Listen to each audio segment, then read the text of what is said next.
inshallah.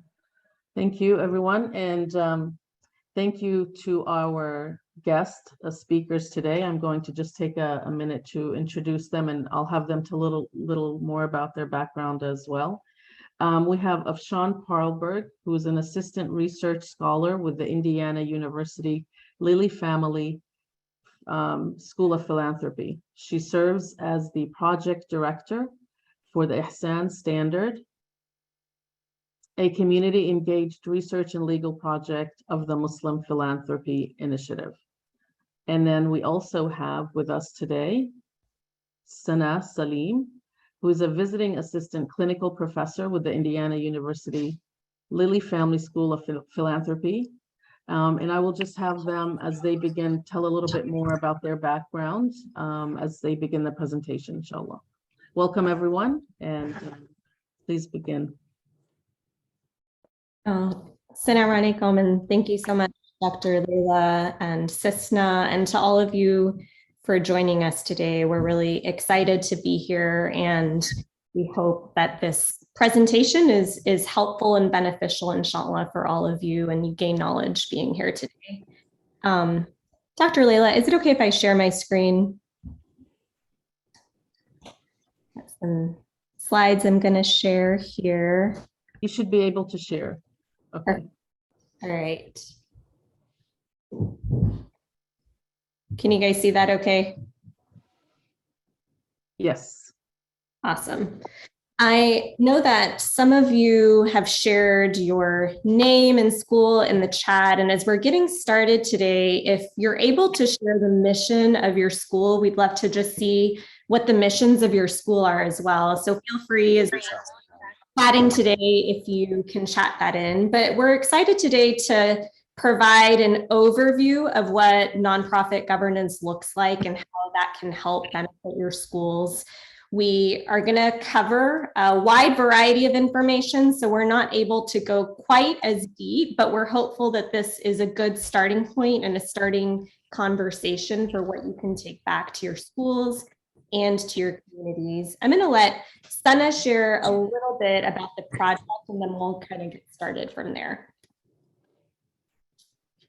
Assalamu alaikum, everyone. I'm Sana Salim. I am based in Indiana and Indianapolis, similarly to Afsha. I'm with the IU Lilly School of Philanthropy. Just kind of diving right in, I wanted to give you a little bit of background on where we are. So Afsha and I are with a project of the Muslim Philanthropy Initiative called the Ihsan Standard, and kind of where we are in the umbrella of everything. So Indiana Lilly School of Philanthropy, within that there's an organization called the Lake Institute on Faith and Giving. The Muslim Philanthropy falls within that, and we are the Ihsan Standard. We are just one of the many projects of MPI, and I can actually put their link in the chat here in a minute if anyone is interested in kind of the academic research and reports that MPI puts out every year. It's really amazing work that they do, and to be affiliated with a pretty big state university is just shows how there's a need for this work, there's an interest in this work, and we're just happy to be part of it.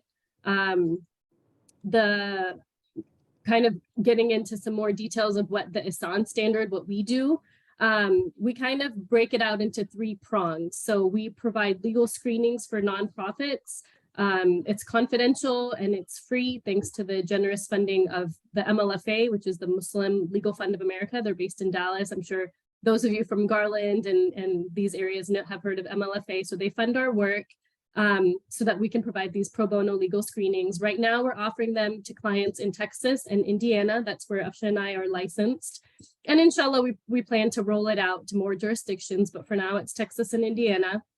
The second prong of what we do are law and leadership workshops. So those are similar to what we're doing today, covering a variety of topics, not just board governance, but just international giving, different topics, different areas that nonprofits are doing work in, and anything that we can do to help provide some legal guidance and best practices guidance in those areas. So starting 2023, inshallah, we're going to be doing those every other month. So if you're interested, maybe also throw your email in the chat and we can kind of keep track of your email, and then inshallah we'll send you our registration links moving forward in 2023 if you'd like.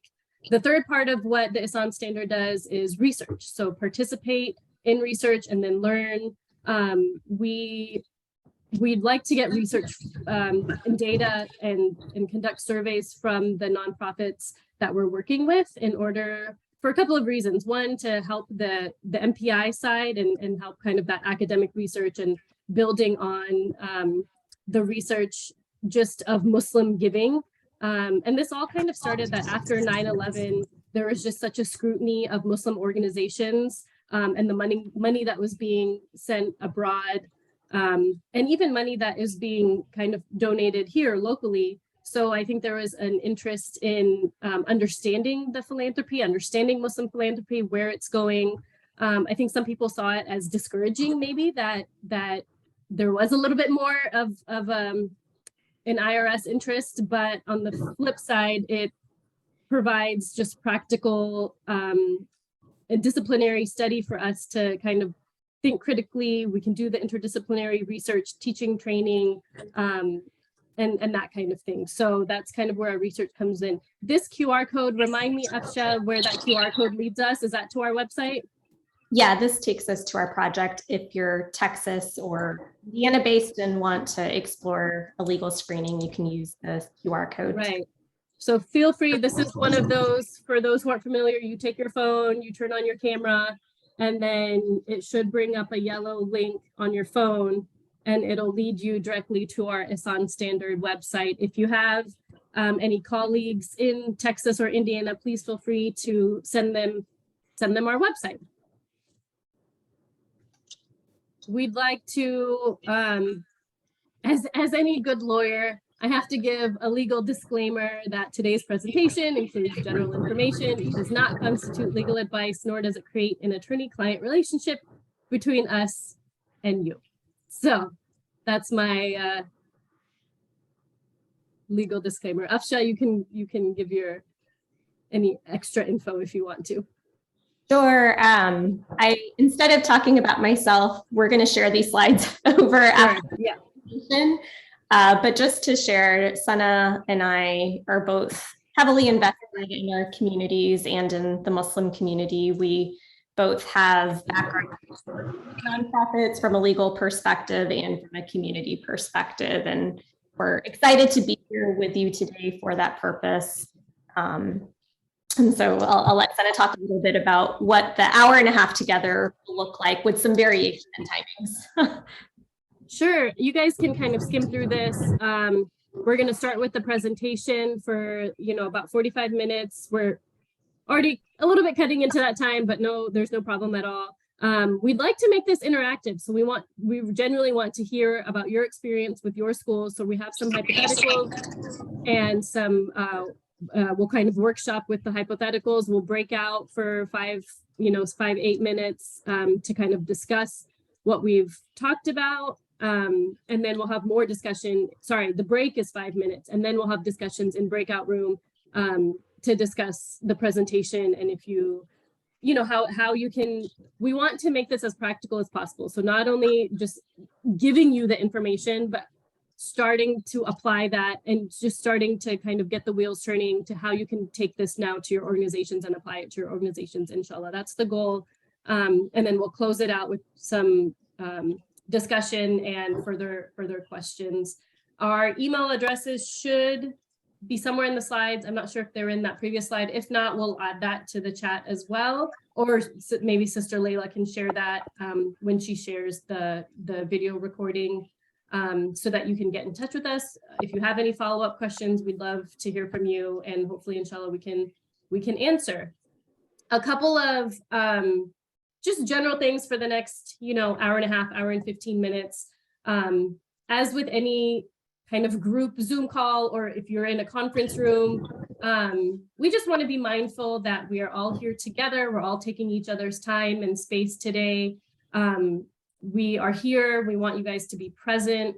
And Another thing kind of down here on this list is using I statements and speaking from personal experience. That's kind of the goal, is to share your own personal experience.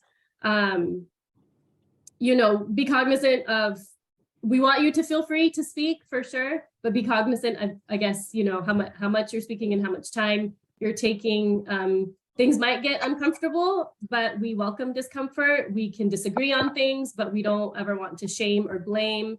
And then one of the things down at the bottom that I really like is, if you can, if possible, we'd love to see your face and use your camera. It is a small enough group that I feel like we can do that, especially during the discussions. You don't have to during the presentation, but especially once we get to kind of the Q&A and breakout rooms and discussions, I just feel like it increases inclusiveness and makes it a little bit more personal, you know, as much as we can on Zoom. When we're all together, I mean, I don't care if you don't raise your hands, but you know, if there's a lot of interest in the conversation, there's a little icon, I think, on Zoom where you can raise your hand.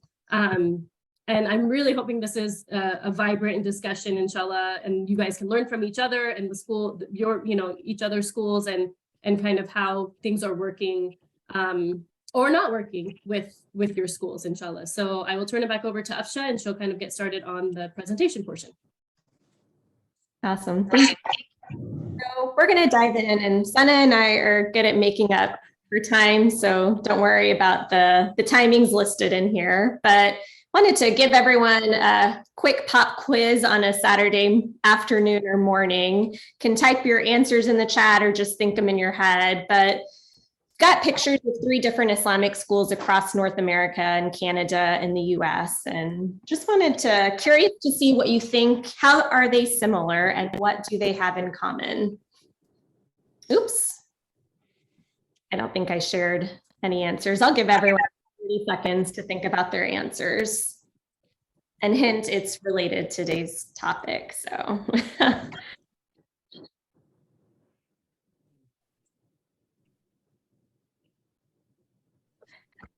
So each of the pictures up here, and we've got one response that they are related to Islamic teachings. I think that's definitely true. Islamic values connected to the masjid. And those are actually all accurate statements, but what we were going for is really a thought process into what we're going to be discussing today. I won't name where each of these are, but they actually have all experienced internal conflicts between board members and parents, and or between board members and community. And that has spilled over into, this is not confidential, these are spilled over into public spaces where they have either gone to litigation or arbitration and have led to just some messy issues. One of them actually led to a physical altercation on the space of Islamic school property.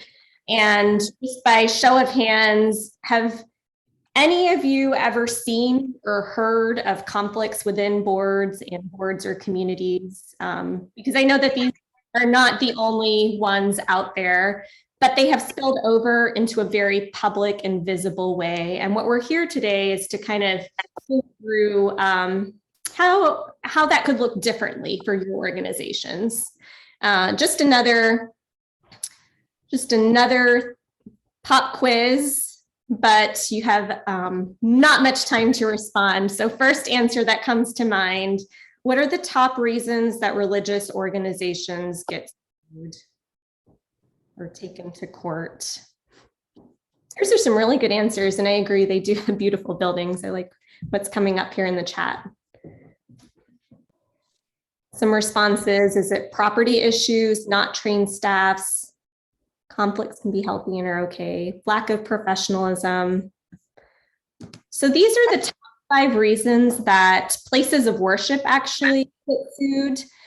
And the first should raise a red flag for all of you because you work with minors, and whether or not there are appropriate practices or policies in places for your school. Not that this is happening in your schools, but it's a common issue that happens in places of worship. And I think it's important to, in some way, think about how these could or could not happen in your schools or mosques. Property disputes is second, personal injury issues, zoning issues, and insurance coverage disputes.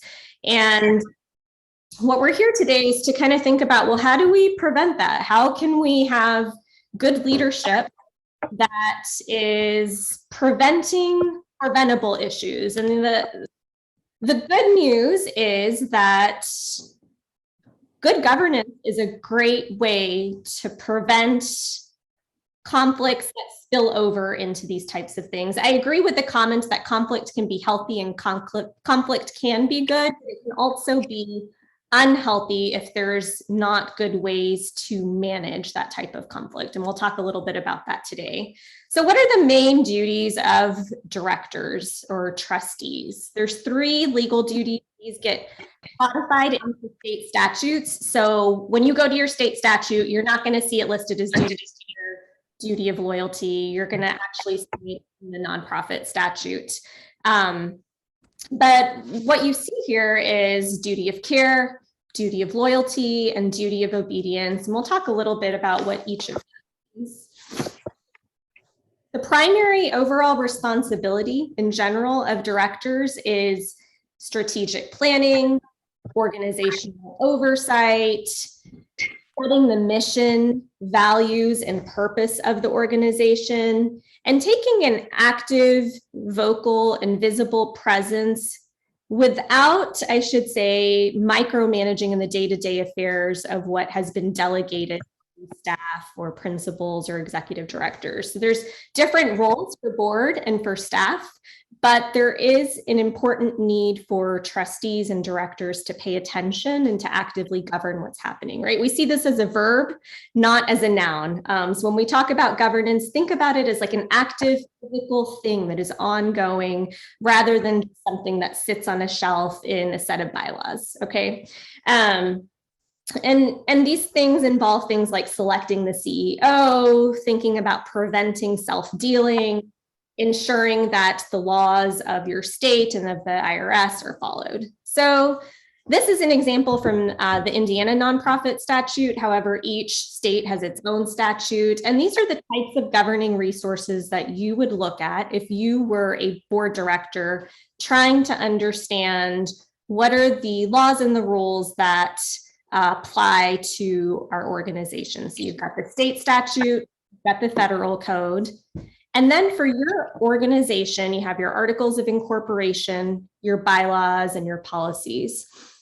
It gets a little tricky, and we may have an opportunity to talk about this in our breakout rooms. You may have an umbrella organization or a mosque that is the actual, nonprofit institution, and then you have your own separate board for your school, but they're affiliated under one organization. And that gets a little bit tricky, and we can kind of talk about ways that sometimes looks. But in general, this is a good way to think about how, what types of documents you should be looking at when you're trying to evaluate the legal context of your nonprofit. So let's start with the duty of care. So duty of care is, are you paying attention as an ordinary, prudent person would to the affairs of your organization, right? And so we're looking at basic things, right? Are you prepared in attending meetings? And are you showing up and asking an informed questions? So let's say your school board has 12 meetings a year. Are you showing up to 11 or 12 of those out of the year, having read the previous minutes from the previous meeting, having read the agenda, having reviewed the budget? Or are you showing up to one of those and coming late and not necessarily involved in understanding what's happening, right?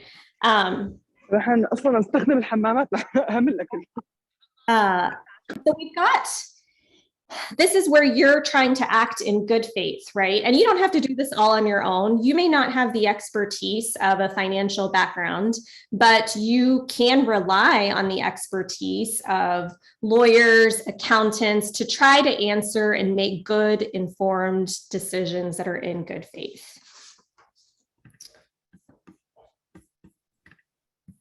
And I'm trying to keep up with the chat here, but if I miss something, Sana or Dr. Leila, feel free to flag it if it's something that's a clarifying question.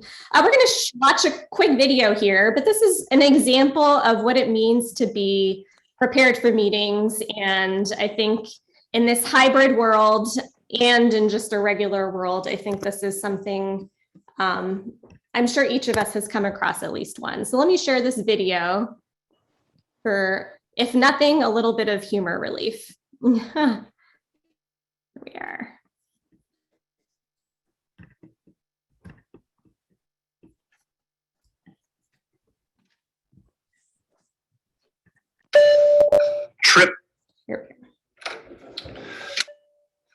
Trip Crosby has joined the meeting.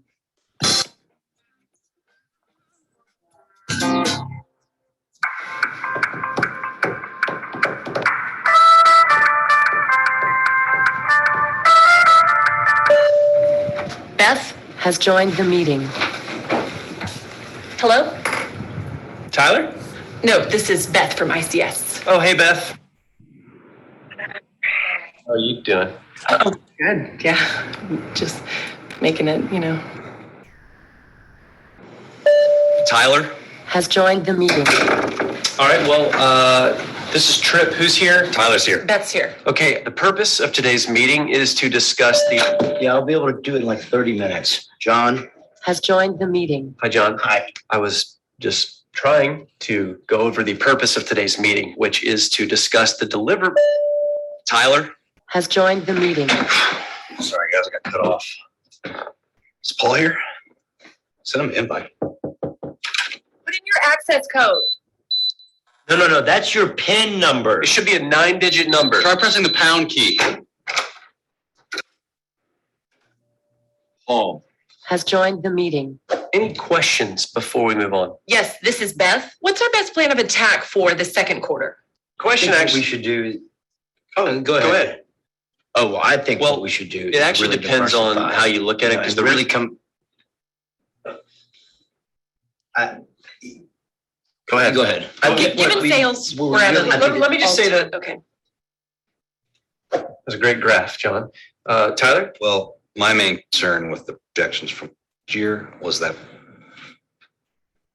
they're just insufficient. I mean, they're not even taking into account. Did we lose Tyler again? Hello? John, are you guys taking distributions? John?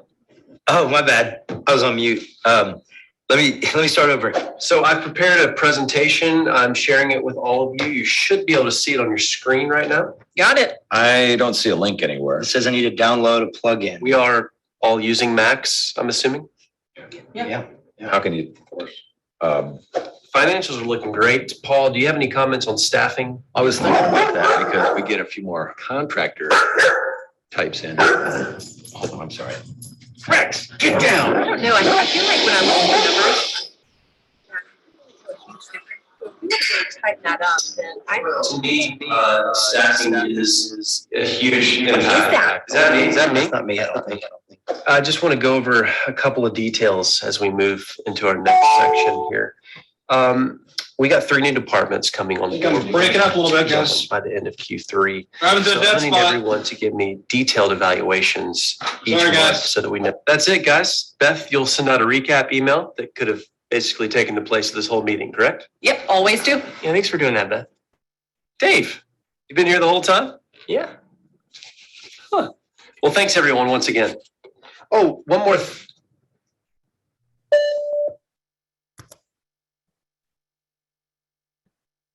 Okay. I imagine each of you has attended at least one meeting like this where only 1 or 2 people may have read half the documents and everyone is all over the place. And when we talk about governance, we're talking about the efficient use of our resources and time to really make some progress for many of the amazing missions that I've seen many of you put here in the chat. And when we're not showing up prepared for meetings, whether it's on a conference call or it's in person, are we really making the best use of our time when we're all in the room, right? And so this is just maybe an exaggerated or not exaggerated example of what you may experience in a meeting, and something to be mindful of when you are a director and showing up to meetings, or a staff member. I think this can apply in a variety of contexts, just to make sure that the goals and the purpose of the meeting are there and you're able to do your best job in the boardroom.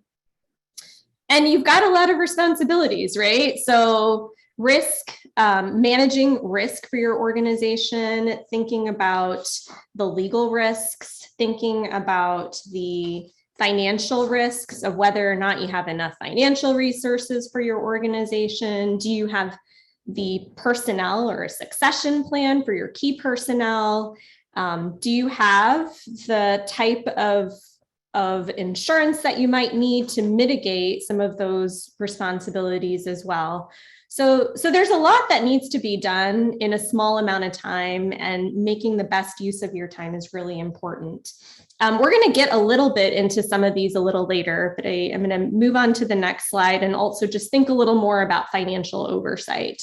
The responsibilities of the board include making sure that the nonprofit or the school has adequate resources, and you may or may not use an independent audit. And if you do use an independent audit or are required to do one, and there are some certain thresholds where it's helpful to, are you reviewing that and understanding that and taking advice from what comes? Are you approving and monitoring the budget? That is key. Do you set and review executive director compensation or principal compensation? And are you making sure that transactions that may jeopardize your status are being reviewed and carefully looked at, right? So there's a variety of things that you have to worry about. And when you're in that room together, you want to make sure you make good use of time. Your second duty as a trustee is your duty of loyalty. And this is where you are prioritizing the organization over your own personal interests. So this was a great point put in the chat earlier. Conflicts are natural. They're going to happen. There's going to be a situation where a director has a paper company and your school needs a paper supplier. But whether or not that director should benefit from it over the benefit for the school is what needs to be evaluated, right? There's nothing wrong with being associated with people who are in the business or other industries. These are great uses and supports for our schools and for our nonprofits. But from a trustee and a director position, we need to understand whether there is a potential conflict and whether or not there are alternatives. There's a process to screening these types of circumstances, whether or not there's an alternative to that option, and whether or not those alternative options are better, or whether the actual transaction with the business director is better, right? And kind of making an informed decision with disinterested directors. So there should be a review, a decision-making process to make sure that the organization takes priority over individual directors. And one of the important things here is to think about let me go back here actually.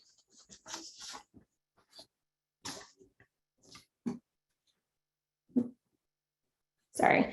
When we're thinking about the duty of loyalty, we also want to think about, actually, this is a hypothetical we're going to go into a little bit later, so I'll leave it for that.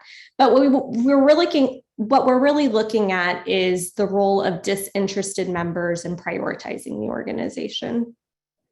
For comic relief only. So hopefully we don't have boxes in the chicken board room, but you kind of get the point here, right?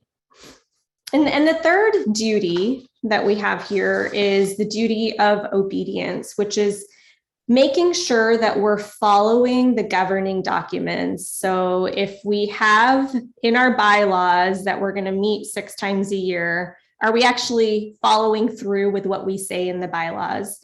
I say that with a caveat because Sana is our staff attorney at the ISAN standard, and she does a brilliant job of helping organizations understand how much to include in your bylaws so that you're protected versus creating a 50-page binding document that becomes part of these bylaws wars. When there is conflict that arises, people turn to it to create more conflict. So there's a fine line and there's an art to developing an appropriate standard for governing documents, but this is just to kind of say that making sure that if it is something that is in your articles of incorporation or in your bylaws, you're actually following through and making sure that you're following what you have in your legal landscape that we showed earlier. One of the things that I wanted to talk about in relation to the duty of loyalty and obedience is typically states have, and it applies a little bit to both, so I kind of moved backwards a little, but most states have something called a business judgment rule. And this means that they presume that decisions are made by disinterested directors and independently and in good faith.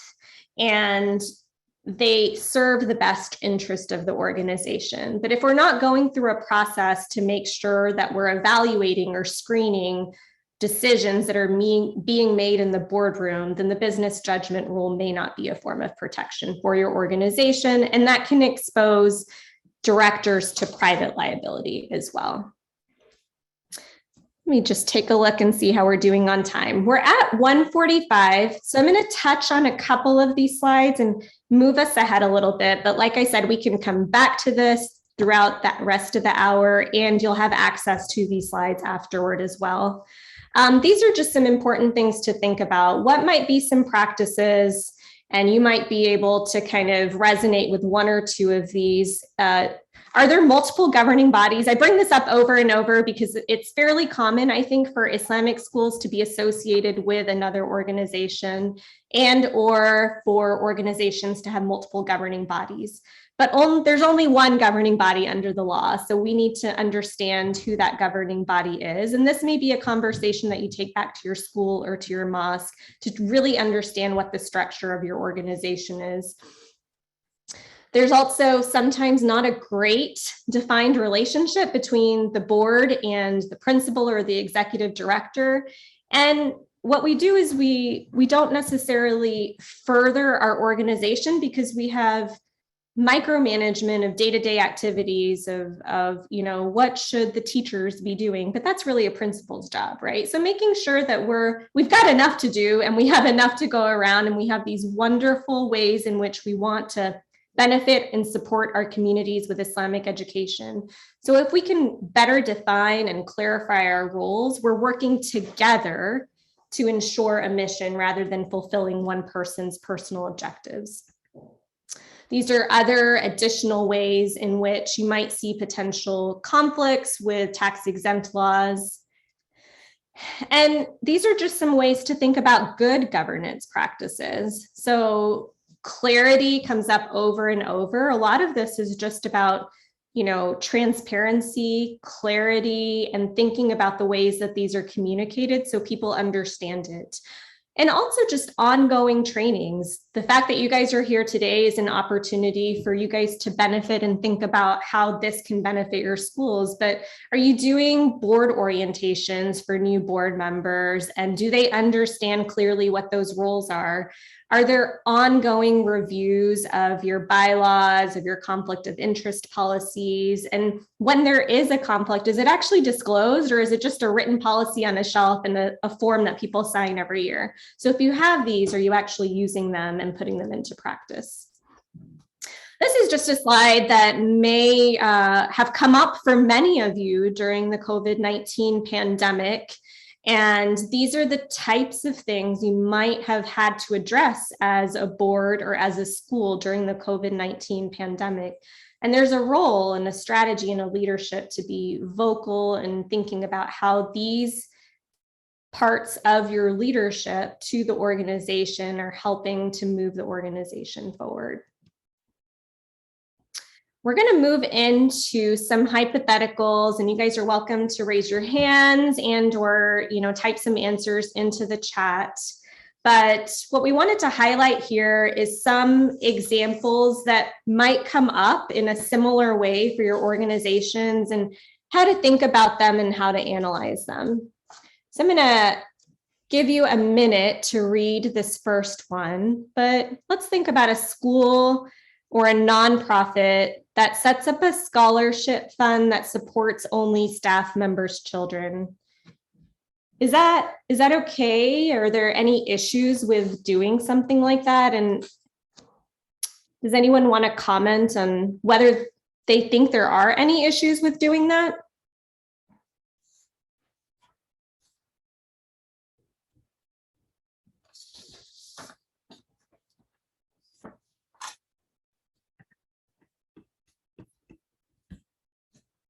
So there's there's an issue of fairness that could come up.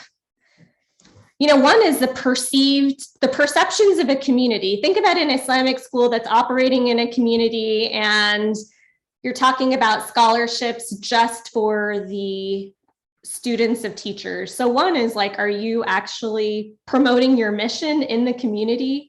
So I think that's great to think about how that would be perceived. Is it perceived as fair or not? And then there's another comment about if it's available for all, then that would be okay. So what I actually really wanted to get to was thinking about this IRS concept of private benefit, where a nonprofit organization is actually set up for benefiting a bigger community, right? It's not just set up for a few individuals. So if you set up this type of system where you have a scholarship that's just going to a few select people, that's not necessarily in the realm of what a nonprofit organization is set up to do.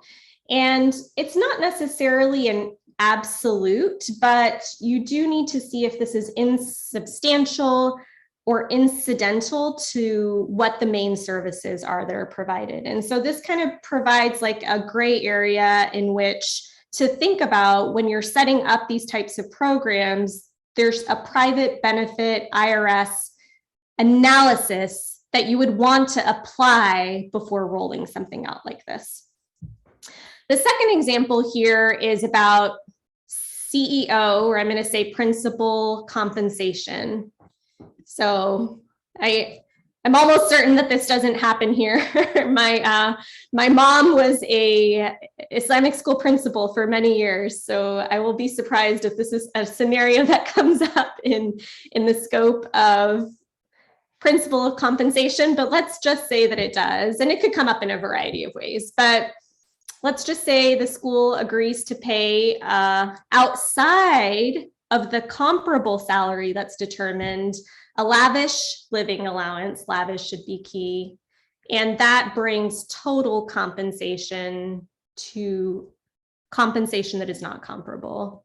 Maybe I'm giving it away here, but this is something, again, you might think about in relation to the IRS private inurement type of document, right? The doctrine where you do need to make sure that as a board, you're looking at executive compensation and comparing it and using a process to do that. And you need to look at that in the totality, right? So we're not necessarily looking at this in line with just all for-profit types of things, or just all nonprofits, but you need to do a closer analysis, and you can rely on outside HR support. You can rely on others to help you do this analysis. You don't need to necessarily have all this knowledge yourself. This is just something you're responsible for and you want to be thinking about. In the third example that we have here, we've got 5 individuals who are also board members, and they lease property to a school. And the school funds or finances major improvements that increase the property value beyond the life of the lease.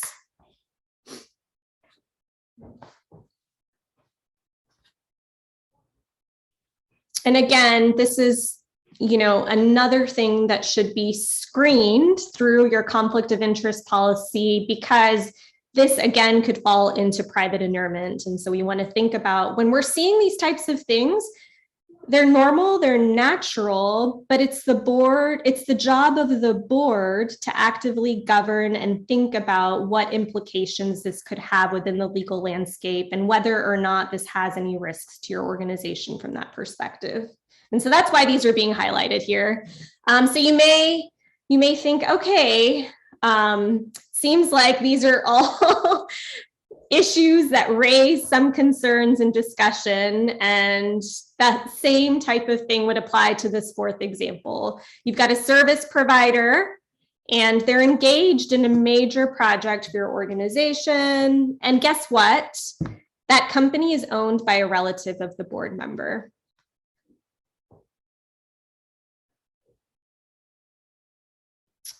And again, here's an example of potential self-dealing where your conflict should go through, it's a potential conflict. So the board member should disclose that this is their relative's company. And then the disinterested board members should go through an evaluation process to see whether there are alternatives that could, again, this is duty of loyalty to the duty of obedience to the organization and duty of loyalty, right? You are making sure that the organization's interests are above the interested board member. And hey, if this company gives you not only great quality, but great price and is a better competitor than the other ones, it's not an absolute, but it needs to go through that process and that analysis to make sure that you're thinking about these things. And guess what? When I'm giving a paper company, I don't know why. I was printing some things this morning, papers on my mind, but another paper company in the community comes and is like, oh, you know what, that school is self-dealing. You're like, actually, no, we're not. We looked at a variety of quotes. We had a variety of bidders, and you have that document and that process in place, not only for IRS protection, but also for the protection of reputation and transparency in the community. Afsha, can I interject for a quick second? I think a really common one on your previous slide, this last example comes up. If your school is having a fundraiser, or if there's some program, at the masjid on a Friday night, and what do? We order Zabiha food, and there's always a community member who owns the restaurant. So again, we're not saying that you can't give business to your fellow community member, but just do a little bit of due diligence, get some quotes together, have that paper trail that, it's not just because it's, the brother who's a board member who owns the restaurant or whatever, and that's fine if it is a board member who owns the restaurant and you're giving business, as long as it meets all the other criteria of it's a good price, it's good food, however you want to do it. But I don't know why your paper is on your mind and food is on my mind. I like your example. But I feel like that's an easy one, right? Like that happens all the time. We all order food from our favorite, shawarma place for the masjid fundraiser, whatever it is for the school fundraiser. So just keep that in mind. It's completely allowed as long as you're not giving business maybe to the same restaurant owned by the same board member every single time. So just keep that in mind. That's, I feel like, an easy and delicious example. Yeah, and I like it better. I think I'm going to change that. So I'm going to skip over these slides. They're going to be in there for your reference, but thinking about, okay, what is the job of the nonprofit board collectively? We've talked a little bit about that, but we've talked about it from your legal duties perspective, and here it is summed up in a way. And then maybe some of the top challenges that you have faced either from principal or upper management or from a board perspective. And in essence, you both have the same goals of providing Islamic education for your community. So why not do it in a way where things are governed and managed in the optimal way to allow this to flourish in our communities? I told you we would make up for time. We're going to take a few minutes break, let everyone grab a drink, and we'll come back in a couple of minutes and then jump out into breakout rooms and have some discussions. Assalamu alaikum. Thank you so much, Afshan. That was a wealth of information, and I have a couple of questions when we get back. But I know we're short on time. We do have maybe a 3-minute presentation from Brother William on our board retreat that's coming up. So if you want to listen while you grab your coffee, you can do that, and I can answer questions about that a little bit later. I mentioned accreditation at the beginning, and that is one of our main goals with CISNA. A large component and a very important component of that accreditation process is the governance piece, and the governance board applying best practices and ensuring that the leadership at the very top is doing what they need to do to ensure the success of the school. We do have a board retreat coming up in January. It is our first annual retreat, and I will let Brother William talk a little bit more about that, inshallah. Assalamu alaikum, everyone. Special thanks, Sister Afsha and Sister Sana, for your time and putting together this presentation. It's very helpful. And it's an example of what we want to offer to schools from CISNA to support governance, because governance is really one of the most common themes that we find when you go into schools, that we often focus and emphasize our teachers training, our principals training, but then thinking about governance training is often a little bit on the back seats, and really a lot of this starts at the top. So just a few quick questions. I'd like you to think of this for yourself as a board member or principal, anyone involved in schools, and on behalf of the people who are on your boards. So how long have you served on the board? 1 year, 2, 5, maybe more. And when was the last time that you networked with board members from peer organizations? Spent significant time talking to people who have the same strengths, similar challenges that you may have that you could learn from.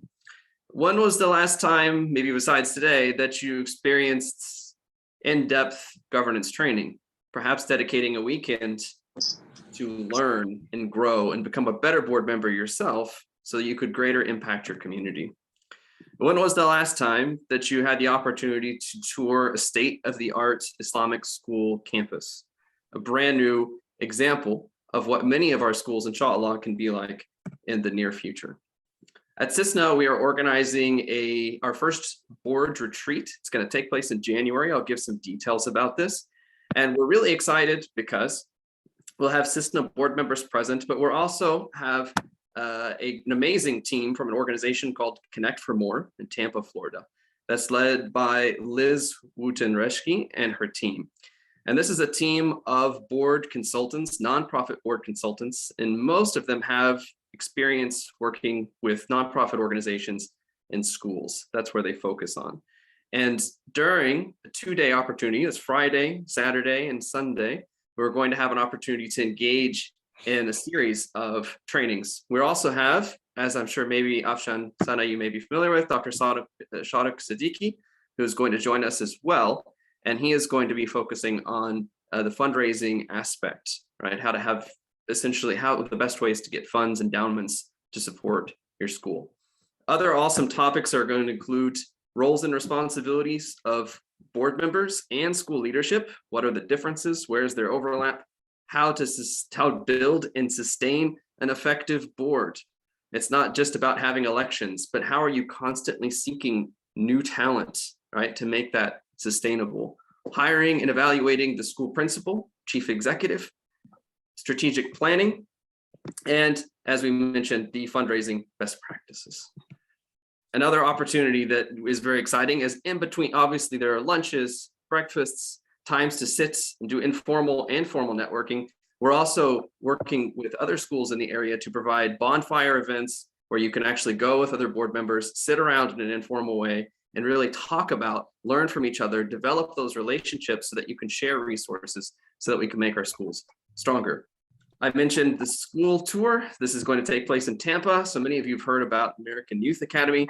They've recently opened their multi-million-dollar school campus. $10 million.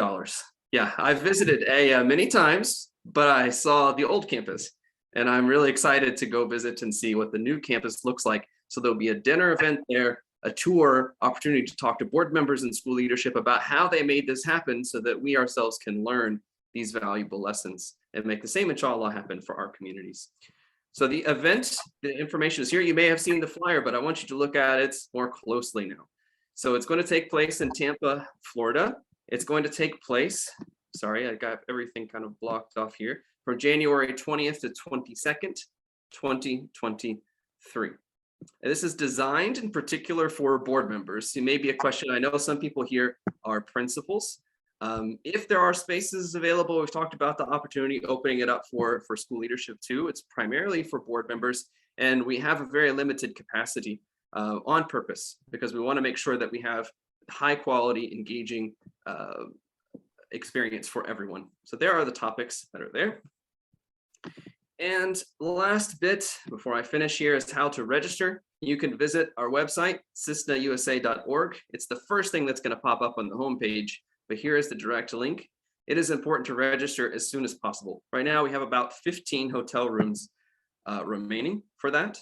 And there are discounts available for CISNA members. And if you're a CISNA accredited member, it's the best price, but it's not available just for CISNA members. It's available for anyone who would like to come. If you're coming from a masjid and it's not really a school, so much of this information is going to overlap that it's going to be just as relevant for you, whether you are on a school board or a masjid board. So if anyone has any questions, you're welcome to type them in the chat box and we'll be happy to answer it. But please don't miss this very unique opportunity. I think it's going to make a huge impact on our collective ability to influence the lives of our students in the future, inshallah.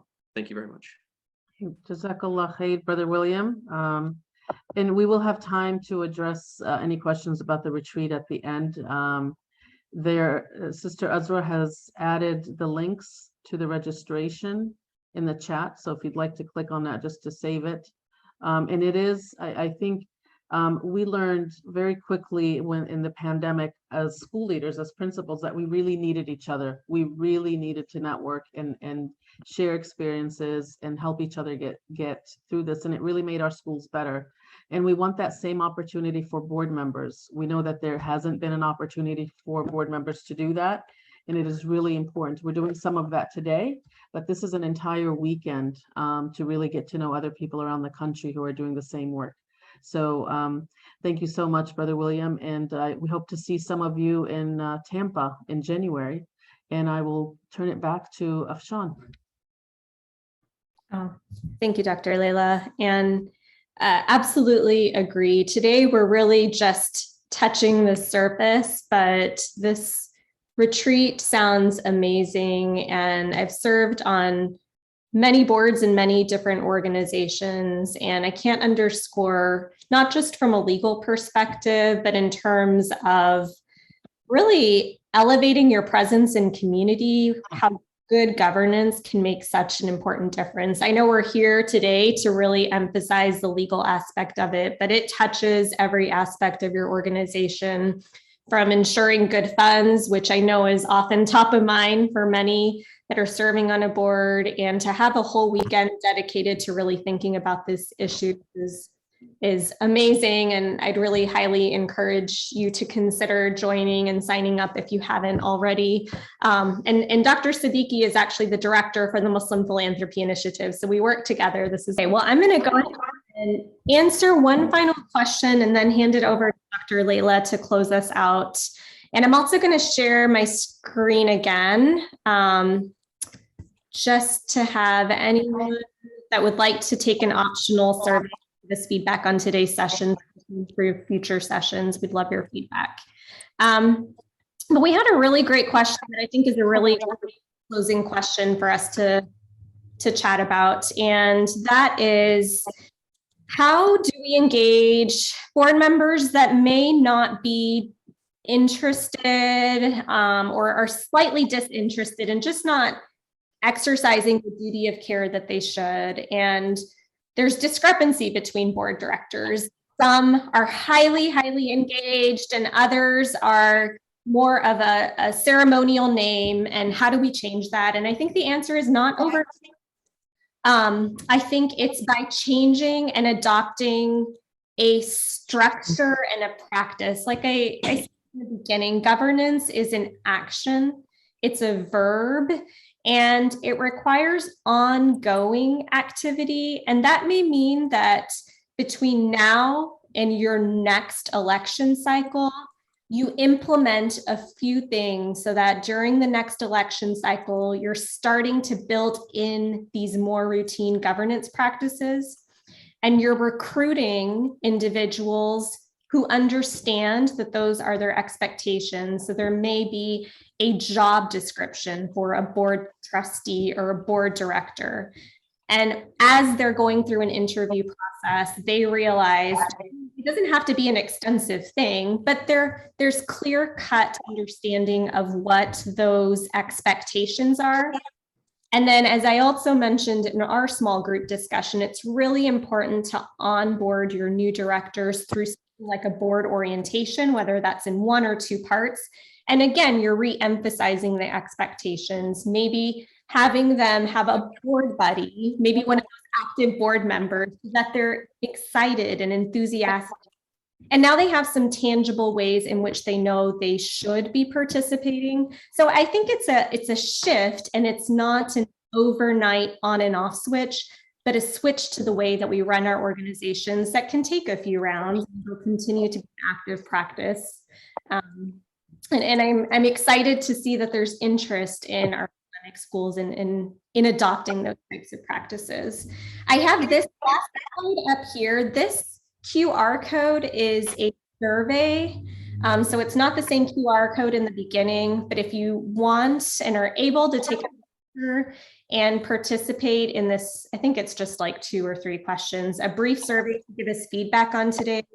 We're always looking for ways to improve and better serve our communities. And so I put the link in the chat as well. And then I'm also gonna, if it's okay, plug just our next Law and Leadership workshop by emailing people. We have one coming up in December where we're gonna talk about research findings. So if you put your email in the chat, I think we'll be able to get a copy of the chat later and send that to you. But thank you, Sharon, for having us here today. This was a really wonderful opportunity for us to spend this time with you. We hope, inshallah, that this benefits you and your communities and your schools, inshallah. And we're so grateful to Sisna and Dr. Leila and the board and the team for inviting us to be here with you today. I'm going to turn it back over to Dr. Leila, who's going to round us out for the hour and a half. And inshallah, I hope you guys have a wonderful rest of your weekend. Thank you so much, Sister Afshan and Sister Sana. Jazakumullah khair. There were many great gems to take away from this. And I thank you all for joining us